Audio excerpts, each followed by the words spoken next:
આજે આવી ગયા છીએ આપણે એક નવી રેસીપી સાથે। તો આપણે બનાવીશું એકદમ સ્વાદિષ્ટ પાણીપુરીનું પાણી, જે એકદમ ટેસ્ટી બને છે ઘરે બહાર કરતાંય સરસ। તે માટે લઈ લીધા છે તીખાસ માટે લીલા મરચાં, આદુ, ધાણા ભાજી, ફુદીનો અને લીધી છે જલજીરા। અહીંયા એટલી જ વસ્તુથી આપણે નાખીશું ને એકદમ ટેસ્ટી બનશે પાણી। ધાણા ભાજી પણ આપણે આખી જ રાખી છે એટલે ટેસ્ટમાં બેસ્ટ લાગે।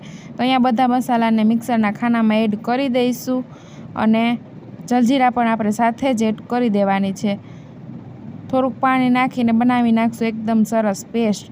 તો અહીંયા આપણી પેસ્ટ છે ને એકદમ સરસ બનીને રેડી થઈ ગઈ હતી। તપેલીમાં લઈ લીધું છે ઠંડુ પાણી।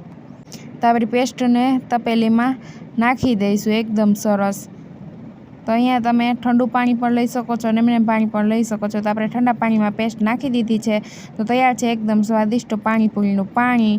વિડીયો ગમ્યો હોય તો વિડીયોને કરી દેજો લાઇક, શેર અને મિની મોર શોર્ટ્સ જોવા માટે ચેનલને સબસ્ક્રાઈબ।